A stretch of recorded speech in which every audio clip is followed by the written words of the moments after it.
Interesting that panel 2, which turned out to be the last panel, ended up being all about trauma. I could have predicted it, but the intention was that the primary topic was attachment and bonding. And I think you get the sense of how much wounding there is around attachment in this culture. And to those of you working in the hospital, how many of you, it's not just one nurse here, how many of you work in hospitals? Okay, I want to say the best thing you have to offer is your presence. And the more grounded you are in your body, the more you are in an ongoing path to heal your story, your lineage, the more you understand why you entered nursing. And the more you walk into a room and that energy goes straight to the core of the earth, and the more you can look in that woman's eyes, hold her hands, hold her feet, every word you then say will have meaning, because she is porous. She's like a sieve. And your very presence, this is true if you're a WIC worker and you have all these forms to fill out. If you have 2 minutes, or prenatally, to look up into her eyes and to slow down and say, I'm here. I really want to listen to you. You will be a stellar hospital worker, even in the midst of the worst chaos. And if you have to, you put your back, as I do when I'm up against anxiety and I'm terrified and I'm speaking to a group at Yale University, I put my back against the wall so that I can ground my energy with something stable. So you learn these tips as you go along. I'd like to ask Marcy to do a little process to help us get even deeper in our body from the last panel. Thank you. So Suzanne started the day by saying that we want to provoke. Birth provokes. Talking about birth provokes. And we've been, I'm not in the field as long as Suzanne, but we both have done a lot of our own personal work and a lot of healing and blah, blah, blah. We come to a group like this, we still get activated. You know, by the end of a day of talking about this, you can feel that nervous system getting a little jangly. And to just ground this little process I'm going to do with you that has to do with resourcing. And Malika was talking so beautifully about the importance of resources. When we're going to go into difficult territory, let's take some resources. I want to ground it because so much of today has been about beautiful social action. I want to ground it a little social politically. The wonderful historian and philosopher Richard Tarnas says that whenever we undergo a paradigm shift, a major shift in worldview, there is a death and rebirth process that happens. And I want to name that this is, I think, one of the biggest problems. You wanted to hear about problems? I'm going to give you a problem. One of the biggest problems we're up against. We are asking people to revisit birth. We are asking people to go back through their own birth, of which they may not, probably aren't conscious at all of. I mean, I was so ready for birth. I loved pregnancy. I had a beautiful pregnancy. I had my baby, and motherhood brought me to my knees because all of my own adoptee, abandonment, separation issues came roaring up. So I just want to name that and invite you to just take a deep breath. Again, just feel your body in your seat, on the floor. Feel the groundedness there. Feel that you're held. And just take a couple nice cleansing breaths and sink into the chair, but also into the moment. Okay, we are going to just go slow in these last moments together.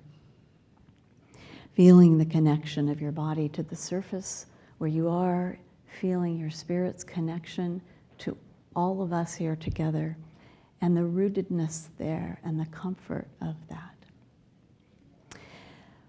So I'd like you to use your imaginations for a moment and reach out your arms to your own younger self. At whatever age he or she may be having some difficult feelings or memories about what is being discussed here today. Maybe as a young child or as an infant, possibly even as a fetus in your mother's womb. And as you hold the hand of your younger self, look into your own eyes. I see you. I understand. I'm here with you and for you, and you are safe. And together, perhaps still holding hands, I have a fun little short project for the two of you to do together, for us all to do together. Take this moment to connect with the tiniest units of intelligence that make up your body, your cells, your 50 trillion units of intelligence. And so in friendship, greet all the cells of your body in their zillions that are you. Thank them for composing your organs. Encourage the harmony of their collaboration. Ask them to please excel in their functions. Like an orchestra conductor, see yourselves leading them all into harmonious action, beautiful action. Stand there feeling their cooperative synergy, maybe even hearing a beautiful tune or a tone. Then thank them for continuing to carry on their healthy and harmonious collaboration, even as you step off the conductor's platform. And lastly, ask each cell to simply smile.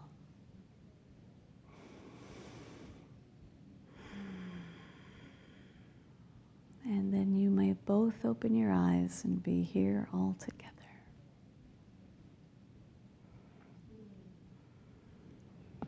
Thank you, Marcy. And a lovely gentleman just brought me my hearing aids that I left 45 minutes from here. Bless him. Okay, wow, it's a different world. The thing about deafness is it's not that you can't hear some things, it's that you can almost hear everything, but you can actually hear nothing.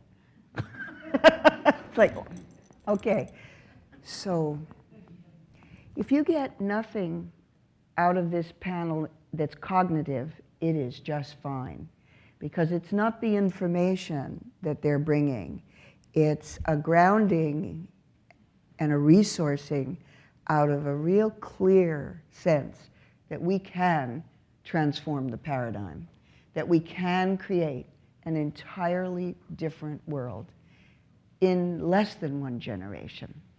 So we're going to straddle living in the present with as much trauma and misery and crap as there is, and living in a new future that is right there, really possible if we can imagine it. Because nothing can happen without imagination, and everything can happen with it.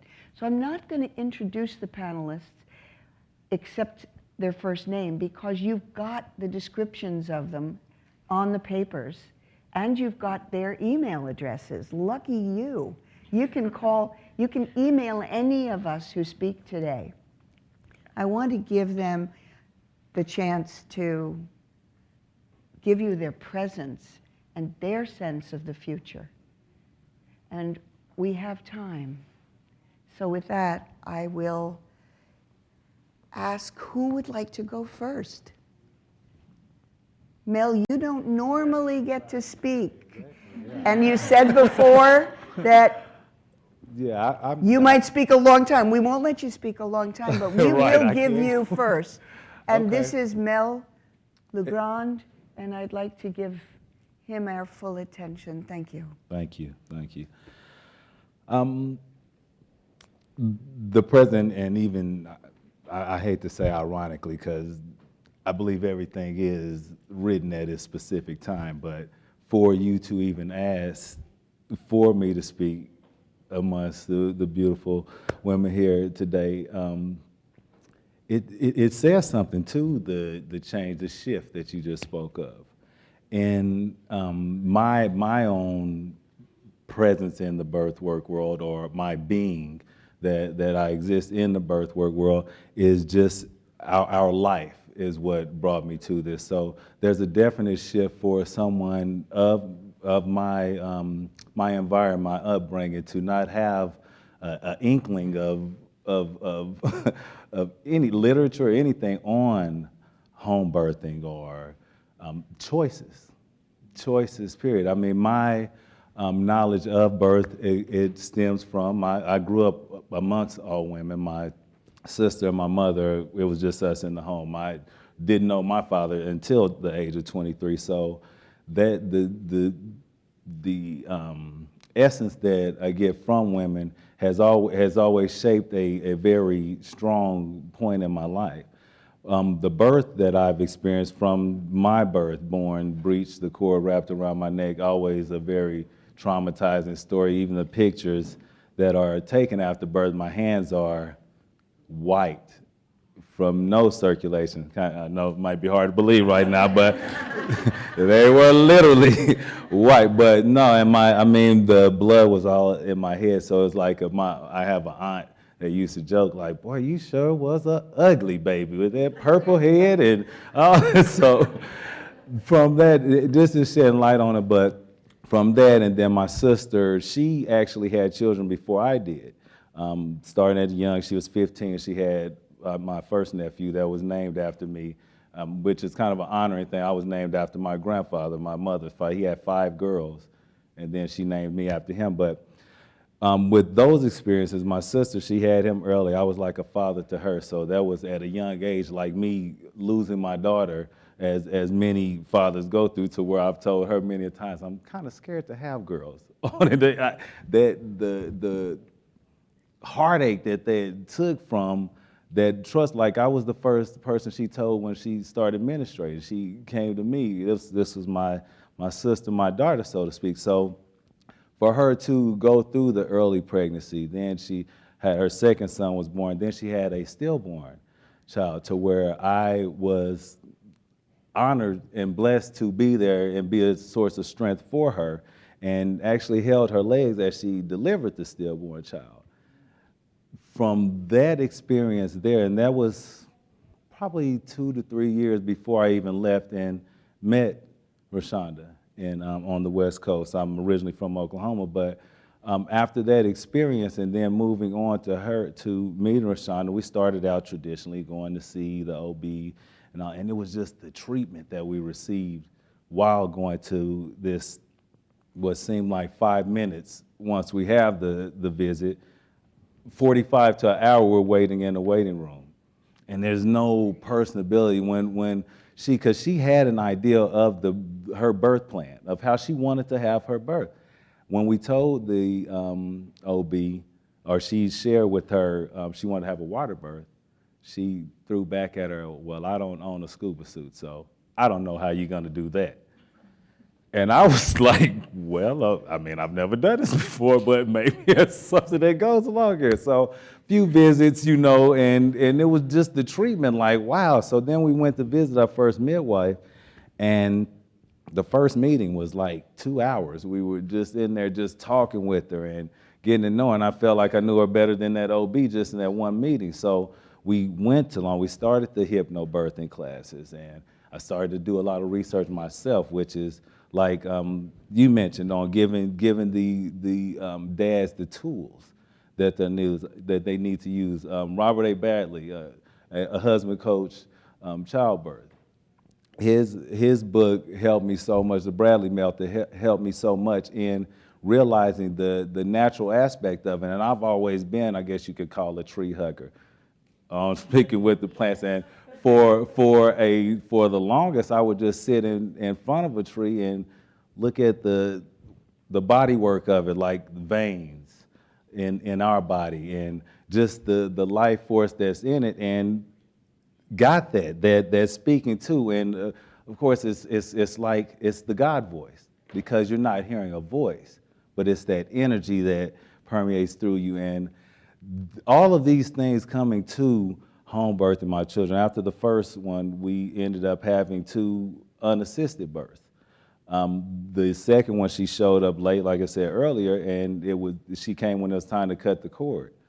After that, I felt like it was time to quit my job. I didn't want to work anymore, you know what I mean? Like people there were saying, like, you delivered a baby? What are you doing working here? You know what I mean? So it was kind of like, well, I'm paying my bills, one, that's what I'm doing, but you're right. I mean, in a sense, to where the empowerment that it gave me to like, why am I occupied by this occupation that does nothing but beats me down, when I've been blessed to step up and accept this opportunity that we so freely give up, and it's a taught behavior that we give it up. You know, it's like someone said earlier, you get pregnant, you need to go get your doctor, get the appointment set up, and nowadays usually schedule your C-section on 9 months out, which blew my mind. And then my mother and sister to get the same story from the doctor, and that I heard the OB tell her, oh, your hips are too small. You'll never push a baby out. Like, what? And my mom, I mean, she will, and like most women, and it's a certain level of knowing, because it's like almost an insult when you say, well, a lot of doctors will tell you that they got a schedule that, like said, well, it's 300 to 400 births coming through a month. We can't hold up because the baby's not ready to come yet. So that whole just immediacy, the whole thing of where birth was turned into this business, it's been lost, it's been snatched away from us, but I feel it's at a point to where we freely give it up now. And it's on, that's what we're supposed to do. Even when people say to us like, wow, that's amazing. You guys didn't have anyone there? She didn't have any medicine? Like, no, but this is how amazing you are as a woman. You're capable of this. It's not a mind-blowing thing, but, oh no, I could never do, no, she's crazy. And it's like you're that amazed, but this is what we created to do. I feel like this is the biggest opportunity that the Creator has given us to live in the image that we're created in. We're creating life. And that would be the reason that the God complex that doctors take on, I mean, it's kind of not their fault. That's a powerful thing coming at them right there, you know what I mean? So how can you not feel that energy like, whoa, look at this. I'm holding life. I just brought you life, lady, here. Take life and enjoy, you know what I mean?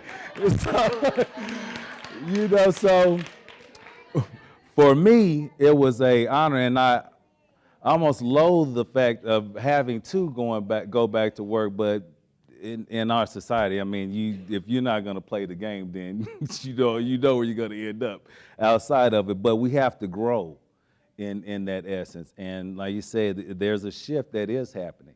I'm realizing the amount of men that are, let alone African American men, that are interested in, son, chill out. Okay, need some tissue. It's gonna help you out there.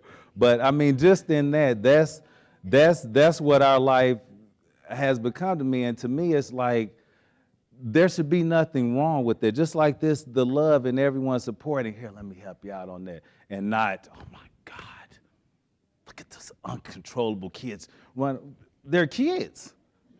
You know what I mean? So we have to learn that the business cannot take us away, the intuition or the institution.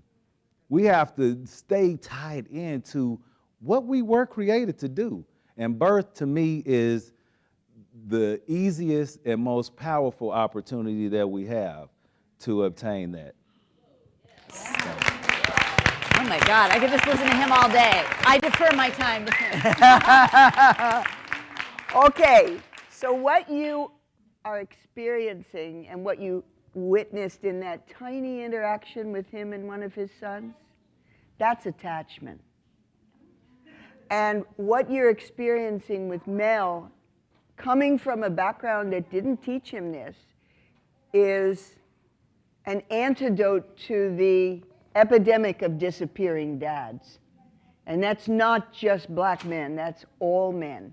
It's estimated that 30 to 40% of men leave within the first 3 years after the birth of the first child. They either leave into an addiction or pornography or work, they leave psychologically, or they physically run. And so, take it. Yeah. A big part of that is the recapitulation of their feelings of separation, of abandonment by their own mother or father. Okay, they were separated. Suddenly, they're separated again from their woman, and this interloper is in between, and they're left out in the cold. Jack Travis and his ex-wife, and I don't know how that, Marin, wrote a book, Why Men Leave, about this exact thing. It's again this recapitulation, that birth stuff coming up, and nobody wants to deal with it. This is why so much of this happens. So why a Mel? Why does he do it differently? Well, we're going to have to analyze his brain while he's alive. But for now, this couple is a model, just like Barbara and her husband and kids are a model for how it can be. So thank you for going first. Bless you. Who would like to go next? About the future, a sustainable future. I guess I could go next. Rashonda, And just go kind of keep for it swinging down. I am delighted, one, to be here on this panel because the future of birth work is so colorful and vivid in my imagination. Some can call it, like euphoric or a euphorian experience.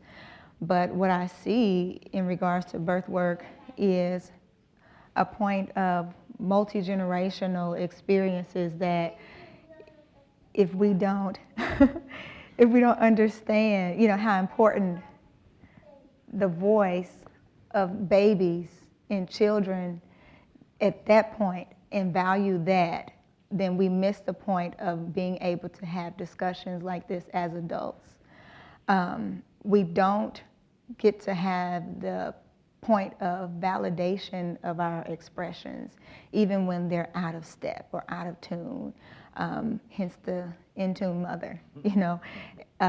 Everyone identifies with that piece of our work as being that you are this highly intuitive person or persona, or that you have to be this way or that way. In reality, it's about being able to identify with your weaknesses and your strengths, and if we don't really build on that platform of understanding that when you're at your most vulnerable place, then that's where you find all your strength.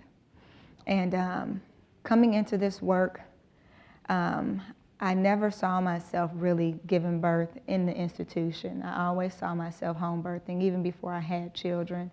But I did not know where to go to seek that. And just so happens that a client was the labor and delivery nurse for the physician, the OB that we were seeing at the time. And she introduced us to our midwife, Marina Farrell, who is now with MANA, the president of MANA, and a very dear friend of ours. And she really helped us to understand birth work in a very diverse space.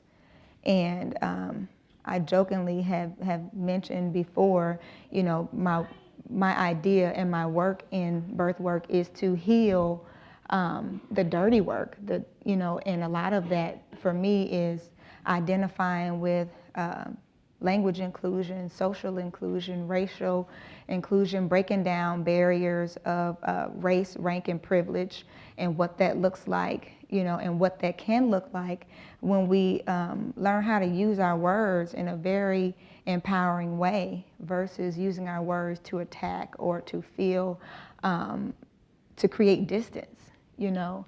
And so my goal is to be able to see that we can have a unified tongue around this work, because even though we all have unique pelvises and experiences within our birth travels, we all came here with a certain level of intelligence that I think is born in the male seed. You know, I mentioned on a call that sperm comes with intelligence. It travels down the penis, up the vagina, all the way down to the egg and says, bam, I want to be here.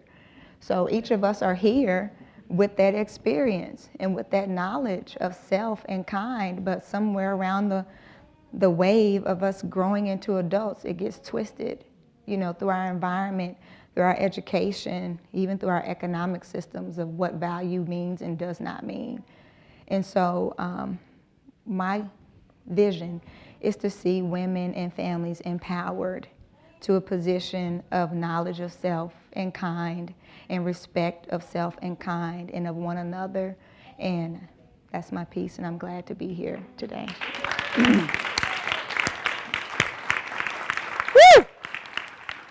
I'm going to have Marcy go next, as she has an interesting twist in terms of speaking from the future as if it's already here. But before I do, I want to thank Kathy for talking about breastfeeding and trauma, and just say that for whatever reason, I didn't have a male in my life, and I didn't have the intuition that I could birth at home. I wanted to birth at home, but I didn't know my birth story was a setup for me ending up in a hospital with a traumatic birth. And so I couldn't ever find a home birth I could go to. It was breastfeeding that really connected me to my child after she'd been taken away and both of us had a traumatic birth.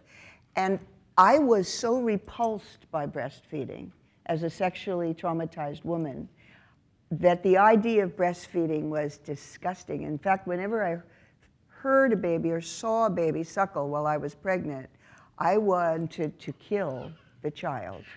That's how angry I was. That's how horrifying it was to me. I breastfed because I knew it was right, because I was of the hippie generation. I didn't think it was a choice. I didn't think it was a lifestyle decision. I knew the child needed my milk, and I was going to do it. And it was breastfeeding that taught me to love my breasts again, and taught me to engage with this baby at a level that I know the traumas in our birth would have separated us even further. So you never know what it is that's going to catch you and cause you to wake up, but these are two really awake people. And it's no accident that Rashonda and Mel found their way to Barbara on the internet, who turned them on to me, who immediately listening to them on the phone said, oh my God. So thank you, friends. Marcy, you'll have more time to talk. We've got lots of time here. We're moving slowly. Go. I think it was Deanna, maybe, on the last panel who, or I can't remember who it was. It was such a wonderful panel, who said that, you know, we all have our own stories. Everybody has a different story. You know, every pelvis is different. And so just to, I just have to throw this in as an example of such a different story around breastfeeding. I was conceived, I'll say, out of intention, with, you know, not being intended. I don't use the term by mistake. I really believe there's a grander design, and my entry into the world was just designed to be a little more complicated. I was relinquished for adoption. But I believe that my birth mother, David Sheik, who said, you know, well, it's a very controversial statement, I'm not going to make it. But on some level, my mother said yes. On some level of her being, she said yes, that I was conceived. But I failed at my first job, which was to get my birth father to marry her. So that was one of my incoming imprints was I failed. So breastfeeding to me was everything else about motherhood, just like I said, brought me to my knees. It was exhausting. What does he want from me? How am I going to fail him next? But breastfeeding was the one thing that I could do perfectly and that came easily and that just let me go, Me too, afterwards. yeah, yeah. So Suzanne invited me to speak from a point of we're in the future. We are here. It is already done. This is one of our favorite slogans together. It is already done. And if we can hold that energy, if we can hold that vision that it's already done, it's just maybe yet to be manifest. So it's already done that we have finally woken up to how vast we are, how powerful we are, how much huger we are than we have ever perceived. We've opened our eyes to the biological mandates that are really very simple. Mother Nature is a perhaps harsh but loving taskmistress, and her rules are very clear.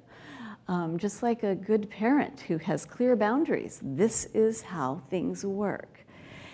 And really, if all I can leave you with from my piece is this piece, I think it's really so simple that, you know, and I'm watching your children today. They're some of the most well-regulated children I've had the pleasure of seeing in a long time, which makes me kind of cry to say that, because we are a culture that's losing the ability to self-regulate. Nobody can regulate without their cell phone. The minute we start to have any kind of sensation or just any activation of any kind, we go to our cell phone. We go to our Facebook feed. And I'm not saying I'm immune. I'm part of it. Or drugs. Yeah, or drugs, or eating, or sex, or shopping, or whatever it is. But I don't know, the device thing, that's pretty crazy, okay? So I don't want to diverge into that, but I want to say that these children, well, what I want to say is that the incoming being from the very beginning is shaping itself, designing itself, wiring its brain circuitry, formulating its microbiome in response to a single question. What kind of world am I coming into, Mommy, through your eyes? Is it a loving world? Is it a world where you can relax and be in that? And here's a word I haven't heard yet today, even though Michel Adant's name has been mentioned. Here's a word that hasn't been mentioned. You can drop into your mammalianness. We need just 3 things to birth. Safe privacy, dark, that hasn't been mentioned much, and quiet. The same things we need to go to sleep. How easily do you think you'd fall asleep, even if you were in a beautiful bed and everything, if you're, and thank you for whoever said stop the chatter, it was you. Yes, how easy would it be to go to sleep if your partner, no matter how loving, no matter how well-intentioned, just as you're dropping off, he's like, oh, you're doing a really good job of going to sleep, sweetheart. Oh, keep it up, you're going, oh yeah, you're just dropping off, oh, that's so good. So, but just to come back to the one point I want to make, because I know we're haikuing it on this panel. If we can just keep that in mind, what kind of world am I coming into through your eyes? And that enfolds the Father, because he's what you're seeing through your eyes right there. He's holding space for you. And really, it's that simple. So what kind of experience is that mother having wherever she goes, whether it's a hospital or at home? I know for myself, I hadn't walked this whole journey when I birthed.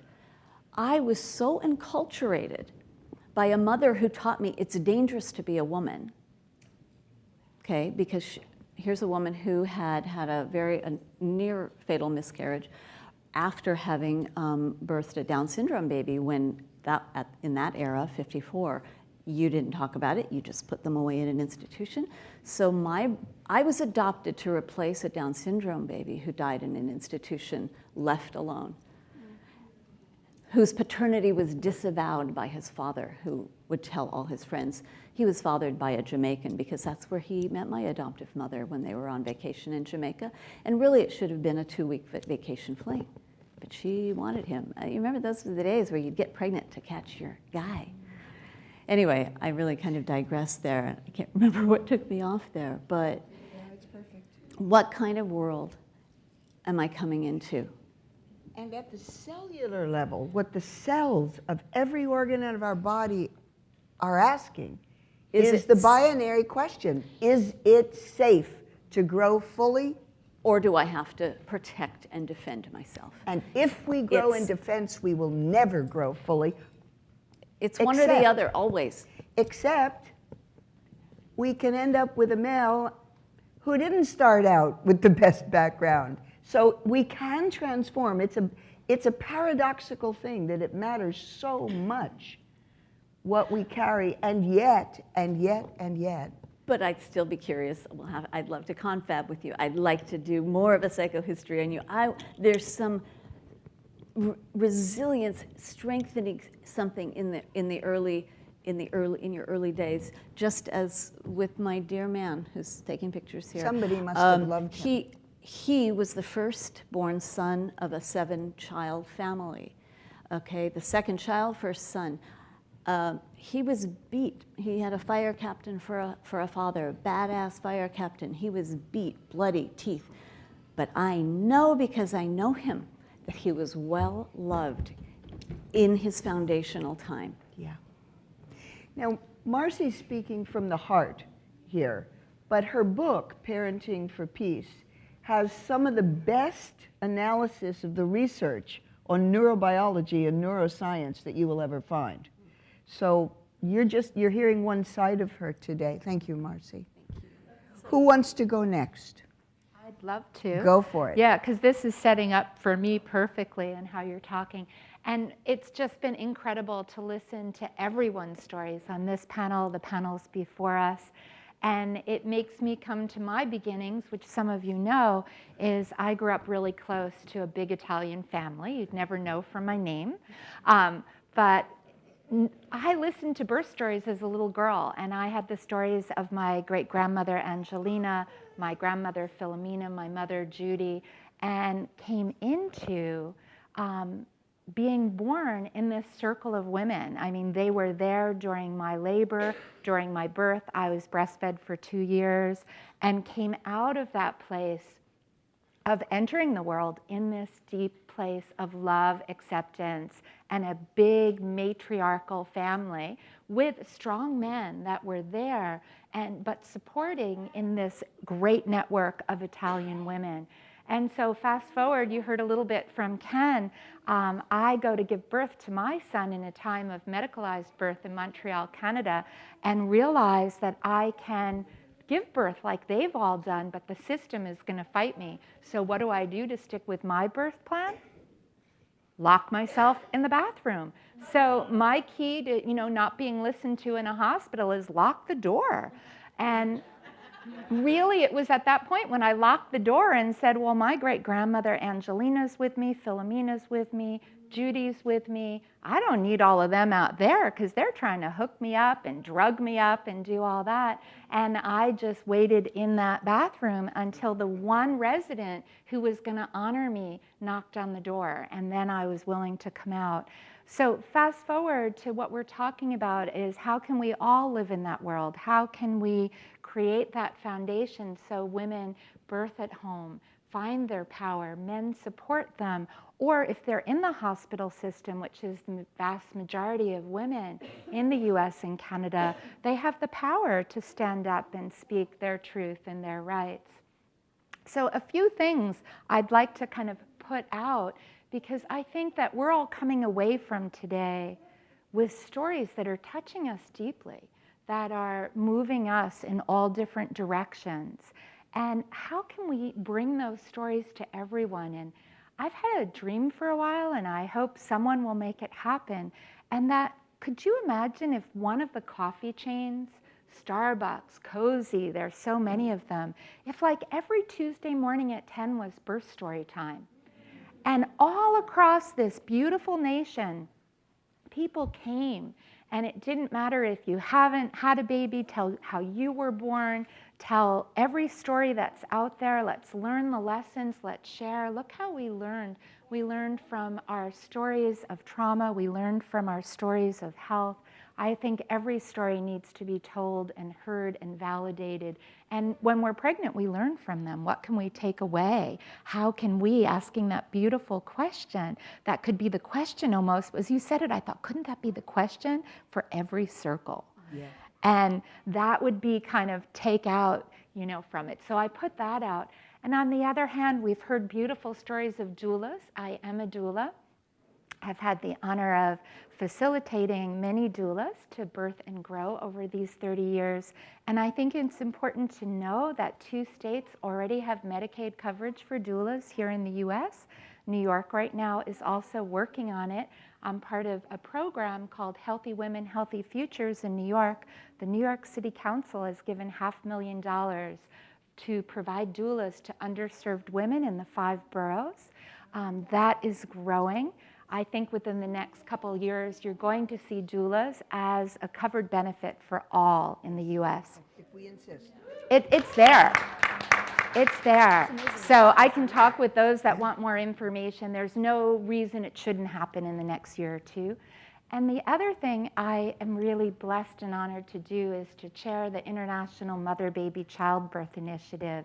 And it's 10 steps that were put together from people all around the world, here, multidiscipline, really through a consensus model of what do we need to really create a model for every mother-baby.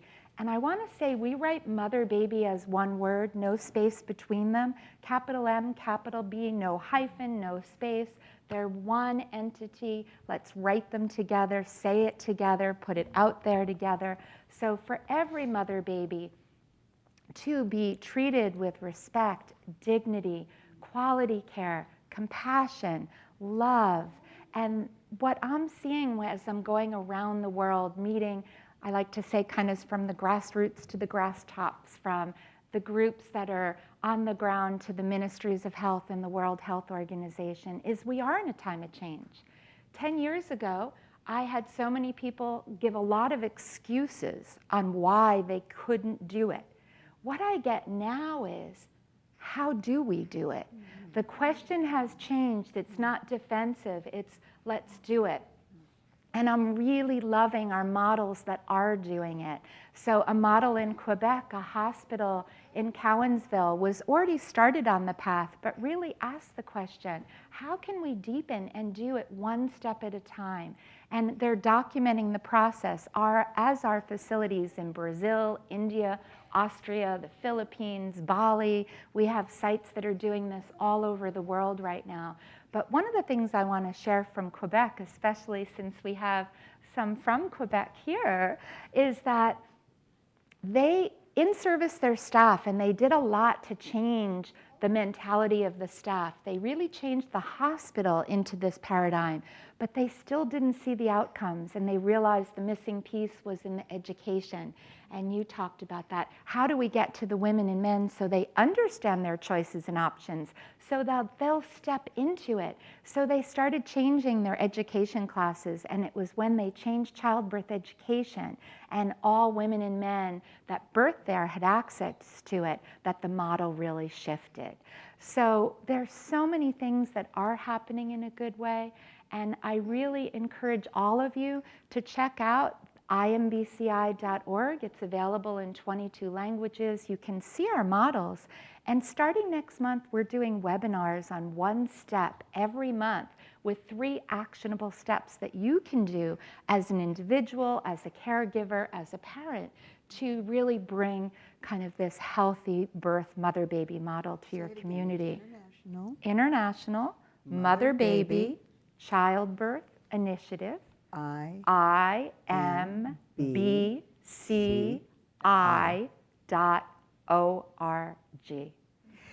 And we're there, we're doing it. So sometimes it's a simple tool that shifts a culture, a radio in a village. Soft baby carriers got men wearing babies and freeing up their partners for a little bit of time and going shopping with the baby on them. And then, of course, we got the baby carriers that flip the baby around like a hood ornament on a Cadillac, which is not really what we're looking for. I've never heard that. Although the baby's against the heart, the baby is completely open and exposed and subjected to far too much stimulation. So I always mention that to people. Babies are meant to be turned inward. But at any rate, one of the main tools that we have as doulas and men and others going to a birth in a hospital today, before the sanctuary is created in a hospital, before all normal birth leaves the hospital, before at-risk birth and women have the best quality normal birth, is a sign that you bring with you that says, with tape on it, shh, labor in process, woman working hard, knock before you enter, and wait to be invited. If we put that on the door for every woman, and then we created the environment of a sanctuary where the lights were low, and I always take the mattress off the bed, put it on the floor, then we can do something. So very simple things can transform into a change. Imagine 10 years from now that whenever a nurse, a midwife, a physician is about to go into a laboring woman, is entering the maternity unit, he or she goes into an anteroom and changes his or her clothes into something completely different than street clothes, puts on slippers, smudges himself, herself, and then walks into the maternity unit. Just imagine that. And imagine that there was food, fruit. We used to tell women in the 70s, you want to get good care in the hospital, you bring a basket of homemade muffins and fruit for the nursing staff. And you better believe those women got much better care from the nurses. So anyway, I want to hear from Fadwa. You're in the future. What does it look like? Just keep in mind, she's worried that we're running out of time here, so we want to, she is last speaker, but We've got time. We're fine. Go ahead, Fadwa. Well, one thing I'd like to point out is hospitals are for sick people. And, you know, I know how it happened, that birth happens in hospitals, but I feel that in the future, we really need to see birth not be in hospitals. We need to create a different model, a new model, where, you know, all healthy mothers who aren't sick, who don't need extra care, potential ICU care or that kind of thing, can give birth in a place where they're supported, in a home-like environment where they can feel safe. Not every woman feels safe having a home birth. You know, I just want to give a little bit of my background. I read Ina May's Spiritual Midwifery when I was 19. And that, you know, she told me that my body was wise and that I could give birth. When I decided I was going to be an obstetrician that was friendly to midwives. I started going through that path. I graduated from college. I was going to go to medical school, and I got a little bit derailed by a man. I got pregnant, and when I had my first child, I was alone. But I wasn't afraid. I trusted birth, and I trusted my body, and I knew that I could do it, and I birthed in 6 hours. I had an 8.5-pound baby, and she was beautiful, and it was fine, and I wasn't afraid, and I don't feel that I was traumatized by that. It was a very empowering experience. And I didn't go to medical school, but I did get training. I became a nurse. And then in the course, I ultimately had 6 children, all born at home, another unassisted birth along the way. And I wanted to, then I decided I was going to be a nurse midwife, but I had to have labor and delivery experience, and I couldn't get that experience because I was living in a rural town in southern Colorado where there was one labor and delivery nurse who was probably going to die before somebody else could have that job. So I couldn't go to nurse midwifery school, so I started training as a lay midwife, and I had this sense of trust of home birth because I'd had my own home births. I didn't fully complete that training, and 10 years goes by, and now they don't have that rule anymore. So I was able to get my nurse midwife degree. So then I worked in hospitals, and I delivered over 1,600 babies in hospitals with a busy OB practice, and I saw so much trauma, tried to protect women, saw all the things that, I want to be grateful to the nurses for the job that they do, this very thankless job that they do. They try. And I don't think that doctors and nurses in hospitals are necessarily trying to harm women. I think they're trying to do a good thing for women. But we don't belong in the hospital for natural, healthy birth. And so the future I see is birth centers, but different from what we're getting these little boutique birth centers that help a few women.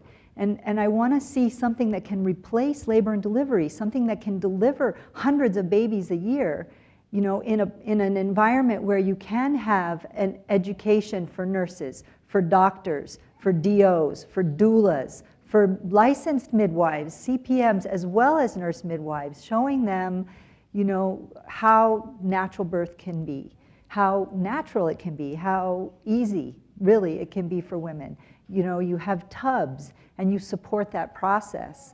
And that's really what needs to happen. That's what I want to see happen. So currently, I have a practice. It's Midwife 360. I live in South Florida, where the C-section rate is very high, 30 to 60% in the hospitals down there. Babies are taken away from mothers routinely, and almost every baby gets at least 3 days of antibiotics in the NICU for really, just in case they might have an infection. And it's sad, and it doesn't need to happen that way. So I support women in doing home births, and I would like to be able to support them in the hospital if that's where they feel safer. But the system doesn't allow for that, because you have to have a doctor say that they'll supervise you in the hospital. So systems have to change. We have to learn how to have a different conversation so that the people can actually hear. The people being, the doctors and the nurses, so that they can actually hear what we're talking about. And I believe we have to show by having a model of care that works, show how it works well, and how women are satisfied with that, and how women want it, and do the childbirth education so that women get that's where they will get what they want in an easier way than having to fight for it. So that's what that's what I see in the future. Thank you. So, some of the changes that need to happen clearly are structural changes. Some of them are mental shifts. I mean, when you're shifting a paradigm, just when the question shifts from why should I do this to how can I do this, it means we really have made enormous progress. Within the next 6 months, with the help of at least half a dozen of you, we will create a one-day teach-in for Congress to get congressional aides and people who are already supporters of things like breastfeeding, like keeping Planned Parenthood alive and funded, like people who care about women's health and sexuality in schools. Huh? Have you told Congress yet? No, but we will be delivering the invitations, and we'll probably have it here. But we're going to have to raise another $10,000, $12,000 to rent this space and so on. So in this room, I want to ask you to start thinking as we start to come to a conclusion with this panel before Gina Kerben gets her award and speaks. I'd like you to start thinking about who you know. Because as Dave Paxson says, and I feel, it's not going to be a nonprofit getting money from some other granting organizations. They don't grant big picture stuff. They grant money to mosquito repellent impregnated nets for bedding in Africa because it's a very clear, quick fix to malaria. But when we're talking about shifting a paradigm, we need a millionaire who will really get behind this and give us $100,000 the first year so that we can do what we need to do as an organization. You may know somebody. You may know somebody who hasn't found their cause yet, for whom this, Birthkeeper, will be it, so that people like me can make the films and then know that I have the money to edit them, so that we can put on events like this. So I just wanted to say that for a minute. And we're doing beautifully with time. Go ahead. This panel has been excellent to talk about the future, and I'm the Associate Director of the American Association of Birth Centers, and I'm proud that our organization is helping the future with birth centers. We strongly support home birth as well, and we know that the hospital, of course, is not the place, because it is for sick people. And so when people like Fatwa and people like him who are here, who are strongly supporting birth centers, it is the way that I see that everyone gets what they want and what they need. They are evidence-based, they are for families, for education, from birth to death. Right. They can really give you a lot. Thank you for And mentioning so that. I'm very happy to be here and be part of this whole group and energy with all of you. Thank you. There is. I just have to share a Go quick ahead. personal thing. My youngest child, my daughter Eve, after having a fairly okay birth, but at Cedars, and a lot of technology, cord around neck, little touch of nicental, right? I went and found another doctor, and that was Vic Berman, who I'm sure you must know. Sure. He and his midwife, wife Sally, founded the first freestanding birth center in the country. And by now it was years downstream, and he was practicing at a little teeny tiny Brodmann Memorial, where he just sat on the edge of my bed while I birthed her in 2.5 hours. So I want you to know the people who aren't here who support us are people like Peter Schlenska, a retired engineer from Germany who is absolutely passionate about birth centers and who has helped me evolve all kinds of stuff around the vision of the future. We estimate that 70% of women easily could birth outside the hospital in this country, as big as it is, with as many rural areas, that 20% in the next 20 years could birth at home, that 50% could birth in birth centers. And he is looking at a model of birth centers that can do 500 to 1,000 births a month. It does mean changing the paradigm of midwifery that's independent, because no woman would be guaranteed of a midwife throughout her whole prenatal care, which is the luxury of a home birth. But in order to do that, he has to get people who really want to work with him. Peter Schlenska is in South Tahoe. Ask me if you want to know more about it. But the vision of birth centers does not mean eliminating home birth. Home birth is still where we will understand what normal birth is, truly normal. And then we will never lose the model for normal, as well as it being the place where people are most empowered. Dave has something to say. We're still going to go back to the panel. Go ahead. Context, I wanted to ask you if it's still the case. 2 or 3 years ago, 98% of all births were in the hospital, 1% at home, and 1% in birth centers. It's still around like that. I think the numbers right now are like 1.6% in birth centers. Right. But I will tell you That's this. what we're dealing with. Yes. 97.5%. Yes. But I will tell you this, birth centers are growing. In 2000, there were like 70. Now there are 313. Yeah. So, yes, but it's getting better. Right. I mean, I helped to run our how to start a birth center workshop, which teaches you the business behind, because as fantastic as you can be being a midwife, if you don't understand how to run your own business and how to Birth make psychology? sure that your birth center is involved in the Yeah, whole we need to healthcare say that. then Yes. you got nothing. So we're trying So the challenge with birth centers is several. It's the challenge of having people who do births there really be steeped in normalcy and not be frightened by their education to be afraid of assisting birth out of the hospital. It's reimbursement policies, and as we get a new president, we are going to be looking very carefully, birth keepers, and we hope you'll join us in this, at making sure that the insurance actually reimburses doulas, actually reimburses birth centers fully, actually reimburses midwives, and reimburses birth attendants the exact same amount of money whether they are a midwife, a nurse practitioner, or an obstetrician. These kinds of disparities are as important as racial disparities. So some of it is reimbursement. Some of it is structural in terms of getting rid of all of the rules and regulations that keep birth centers from opening or closing them. Some of it is insurance, is getting away from a model of suing and actually having a fund in this country for all mothers and babies who are damaged in birth, and stop blaming people and looking at the tort system, and having people who are incompetent questioned and possibly retrained or taken out of the profession, or assisted in, in whatever way you have to improve the quality of their care, but it had nothing to do with whether there's an injury to a baby or a mother. As long as we have a sue system, a tort system, we will have doctors practicing the medicine that defensive medicine that juries will go for, and that's cesarean birth. So I'd like to shift back here.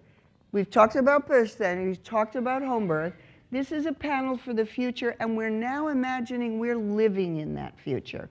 What would you like to ask these gorgeous people who came so far to come here? Mel and Rashonda, with their kids, drove all the way from Oklahoma, right? Okay, let's bring it around. So what I'd like to do is encourage people to, everyone who has a question, raise your hands. And what I'd like to, opportunity is to have some new voices come to the floor. So if someone hasn't had a question. So 1, 2, was there a question? Okay, 3. So I talked a little bit about the fact that I did some research on the transition to parenthood, and I wanted to ask Rashonda and Mel what you felt about that, because in the interaction I've been observing, it sounds to maybe have a correlation with what I've observed in my research, and I wanted to hear maybe a little bit about that. So my research was about gatekeeping mothers. So mothers that tend to do, they hold their baby and say no to the dad, I know and you don't have that space. And I was seeing, your interaction, and it seems like, Rashonda, you're allowing your partner this space. And I don't know if that resonates with you, and if you'd like to share a few words about these things. For me, our backgrounds are totally the same but opposite. I grew up around more men in my family. I had more uncles, and so he had more aunts. So for me, how people say, you're in touch with your feminine, masculine, or whatnot. Not that I take on this masculine space, but I'm a mother bear, and he allows me to be that. But at the same time, he's a nurturer. And so it's very comfortable for me to look at that space for him and say, hey, you do good here. And so it makes it very comfortable for me to express that and expect that from him, because that's just what his background plays for him as well as for me. I'm grateful that we have sons, because as beautiful as I look today, I'm not really frilly. And so I'm a ninja mom, and I will chop you. So, I have to, he allows that, from me, and that space is very reassuring. So, we have that. To piggyback on it, I think just as you're talking on and giving the tools, I think it's important in that being a tool, if in helping parents or people planning to have a family, to really tap that on each other, in your, not just how you feel about children, but you know what I mean, like in watching the other, how they interact with them on it. And I think that's an important tool for the significant other to take notes on. For when your children are there and just on how you interact, basically getting to know them. It's like a tag team type thing, like where in this situation, where are your strengths gonna play to go and take care of it? Or in this situation where, and sometimes it's like, oh my God, he's not here or she's not here. Okay, so let me combine. And it's important to be able to flip back and forth for it, because she has to be the nurturer when I have to pull the deeper voice on the boys, you know, and that nurturing is needed out of her, or vice versa, you know what I mean? So it's just that balance. It's a balancing effect of it, and I think it's very important to have that balance with your children. And not only you know it of it, but your children know it on, so that playing the other, one of the others does Before that. we go to the next question, it's a follow-up to your question. How do you keep your relationship, the two of you, sexy and juicy? I work awfully hard at it, Susan. I work awfully hard now. Because Like it's a- really clearly there. And What- for many men, the sex ends the moment the woman has the baby, and then he starts looking for another woman because she's had a baby on her all day breastfeeding, and the hormones are low for sex. If a woman doesn't have intercourse in the next Right. 6 weeks after birth, her hormone levels plummet, Yeah. her vagina's dry. I mean, this is all very physiological. How do you keep your relationship juicy? Again, it's really a basis of communication, like I was just saying on with the parents, because we definitely believe 10 years now, so you know we've crossed that crossroad a few times, like, hey, you know, but it's like, but I mean, it's just in that community, because she's heard, and this is the message I've always been delivered, my libido is not feeling it right now, and I'm like, we got to do something about this libido, you know. So, but it's a communication factor of it to say, hey, babe, you know, where you can speak sign. Okay, yes, that's my Grandmother, her mother calling, so I guess that was important enough. Good idea. But no, I think it's definitely the communication on it, because those times are gonna come, especially with 3 kids on it. It's like I always say, we're a special ops force to, you know, get the kids to sleep and then tuck, roll, get in here, get in there, don't make no noise, wake them up.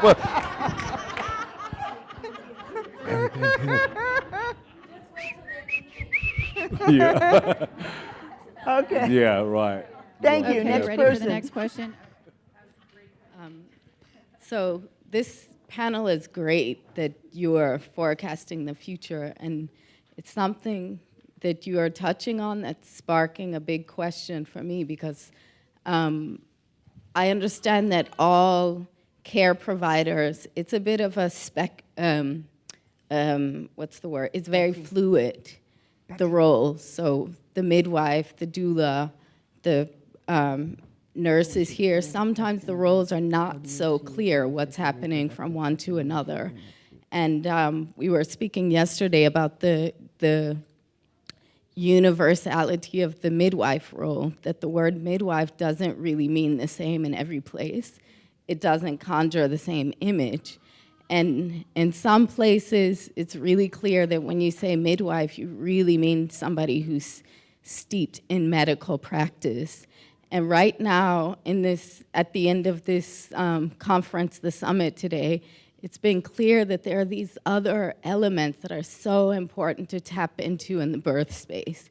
And right now, what I see when looking into the future is that the doula, which is also midwife sometimes, but I'll just use the term more broadly, the doula is still kind of that role where there's room for the sacred to happen and for you to protect spaces in hospital or wherever the birth may be. So what I have a concern about is the standardization of that role. If it becomes very standard, then where else is that role going to be? Because the first time, the last part, the first time I ever attended someone else's birth, I didn't really know what a doula was. I hadn't heard the word. but I knew that I could do this and that I belonged in that space.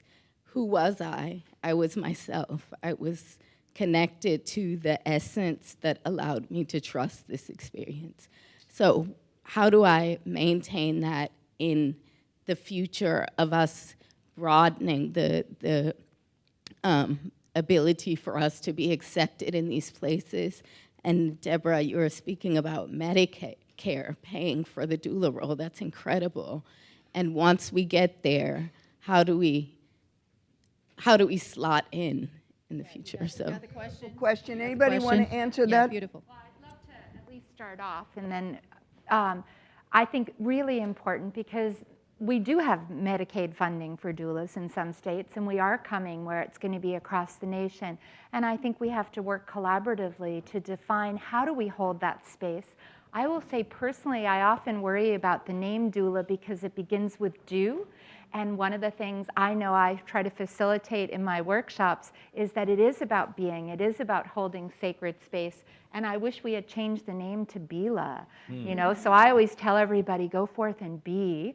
And how do you really do descriptive? How do we set a standard in being? So it is a tricky thing where we're learning from other states that there are many different organizations and we want it to be open to all the organizations that currently are out there, but setting core kind of goals.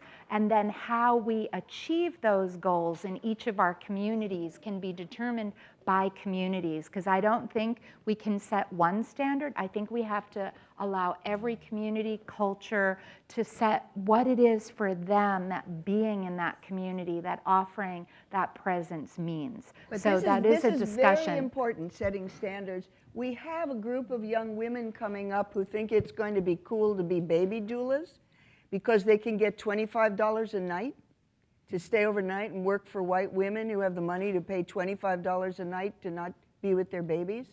And these girls don't know squat about babies, and many of them don't care. They're doing postpartum and baby doula work. Oh yeah, and the problem is that as we generalize and get more and more and more doulas, it's very easy to lose the sacredness, just like we have tended to lose the sacredness that came with the midwifery movement in the 1970s. So that's a challenge. That's all we're going to say is that's a challenge. By the way, add Betsy to the thing. I planted a question for her. Okay, we have another question here on the floor for the Who's panel. next? No, Betsy's doing it. Good afternoon. My name is Nikki Plaskett, and I am a doula in the African diaspora, and I'm also based here in Washington, D.C. And my question speaks to the Keeper in the Birth Keeper Summit. What do you see in the future for preconception care and family planning?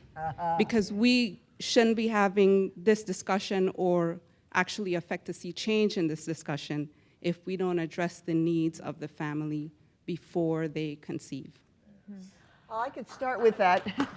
Birth Keeper is the only organization so far that is fully supportive of protecting abortion rights, Planned Parenthood, sex education, progressive education, family planning, contraception, and teaching women about their body physiologically. There is no other organization that actually dares to even use the words because they think it's going to alienate fundamentalists, et cetera, et cetera. We are daring that. So that's Birth Keeper. And you do not have to agree with all of our tenants to be a Birth Keeper. Got it? Okay. I'm Kim Pekin. I'm a midwife here in the DC area, and I own a birth center. And I came here hoping to recharge and get ready for our first birth at the birth center, who's a VBAC. And I feel like I got that. But a lot of this is also speaking to the choir, because we all really believe in all of this. As we prepare to speak to ACOG, what is it exactly that the message is that we're going to say to ACOG? What is it that the birth keepers exactly are planning to say as far as bridge building? Is that the message, or is it more expressing? Anybody here who's going to be speaking to ACOG? Raylene, she's one of the ACOG panel people. There's 5 people going.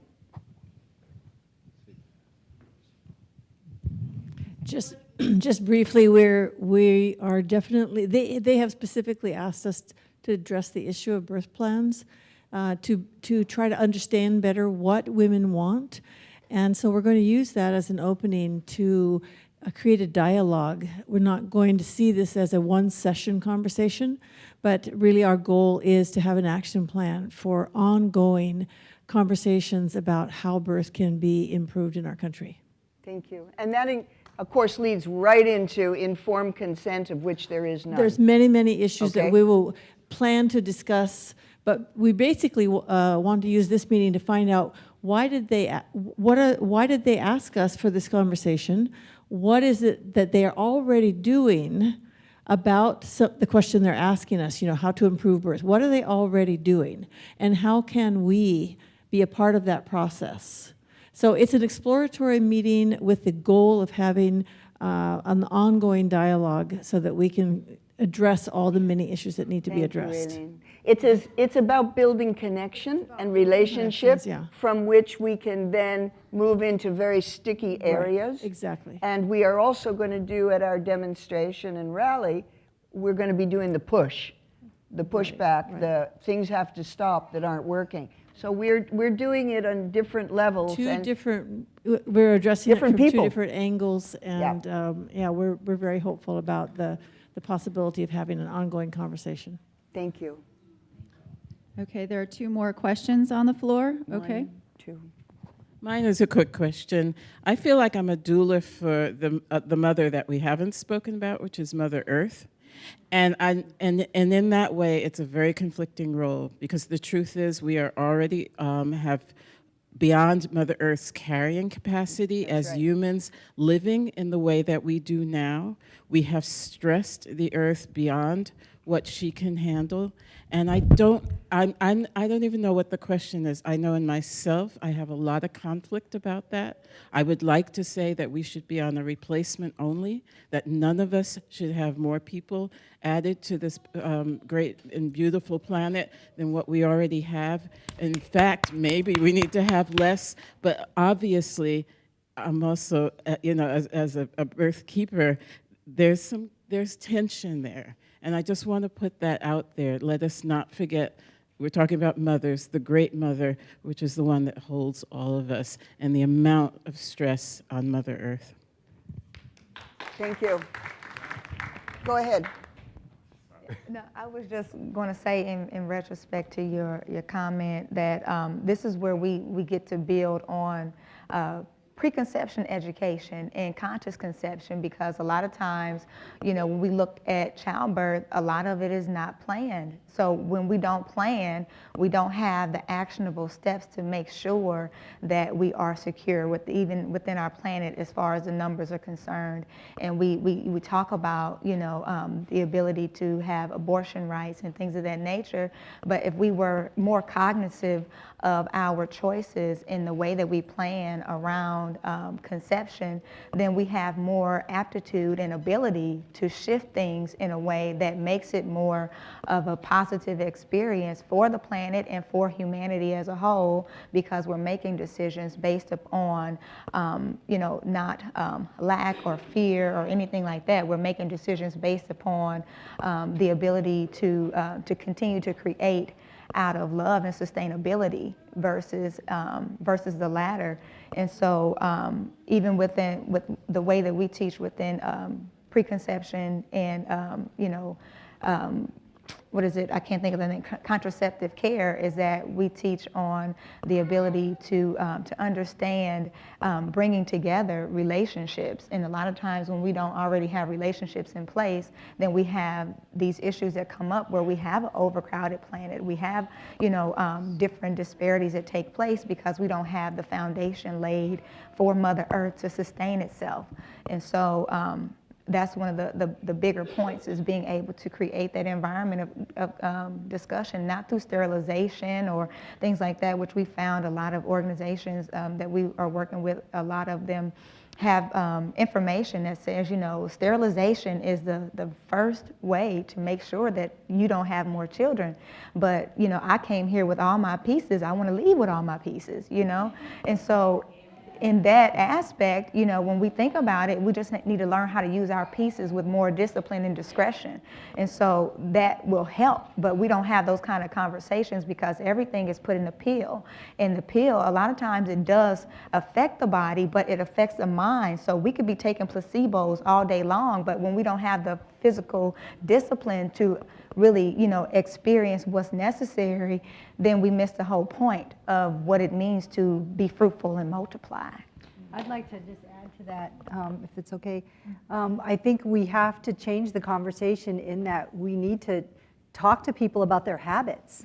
You know, people need to be made to see that their habits of unconscious sex and, you know, getting pregnant accidentally, and even the way we eat. You know, women come, they want to have a natural birth, but they're very unhealthy in their bodies because they make these really poor food choices.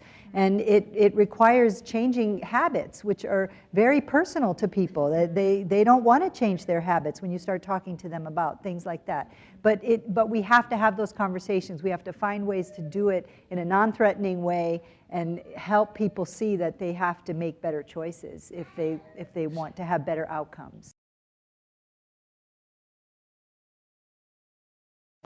If everybody will listen. It might not even need an answer right now, but it kind of piggybacks off the Mother Earth that was brought up, you know, and where we're overcrowded. And how do you feel? What do you think? What does anybody think about the artificial reproduction and artificial conception and how that plays a role? And I'm just throwing it out there.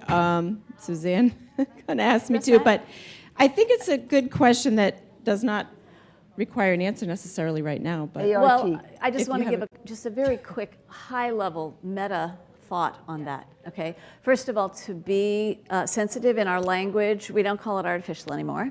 ART is assisted reproductive technologies. Just yes or no. I just sharing because we're talking a lot about languaging.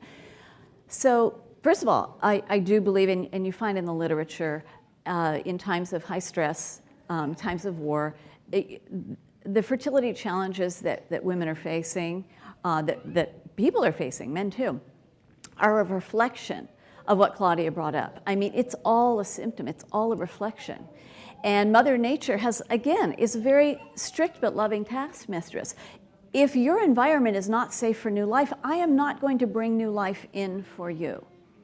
And so Niravi Payne, who trained me in her whole person fertility program, she was very concerned about ART because to sort of force a conception into a system, into a habitat that has not looked at why the conception was difficult, why the fertility was challenged, sets up some real psychological issues. But here's the piece I want to leave, because it's a great question. You just have to reflect on it, because it's a big elephant in the room.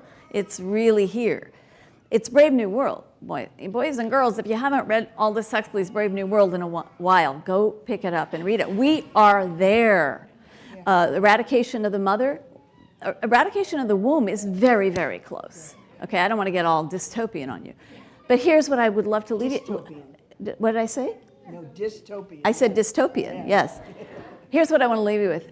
I think it was Gabriella who, I think, was talking about the power of consciousness, the power of like our thoughts. And I did take a note. I said something about, you said something about the power of what we're holding and our intentions. And I think that this is a wonderful big piece to end on. The power of our consciousness cannot be underestimated. John and Dunn, look up Janne and Dunn, D-U-H-N, Princeton Engineering Anomalies Research Laboratory at Princeton, studied the effects of our intentions on matter for 40 years. It's out there. How we hold a thought of our future helps shape that future. Not in some woo-woo way, but in ways that have been demonstrated. When we need to intervene, when we need to separate, when we need to disrupt, if we can hold a consciousness. Boy, if you're having an in vitro, I would so want to have a talk with that lab technician or whoever it's going to be before they do it, and get them on the same page with me, and can we hold some sacred space? And yes, you're coming in a very different way, and you are welcomed. I mean, I think we can move mountains and change worlds with consciousness. And I think that's a great place to end.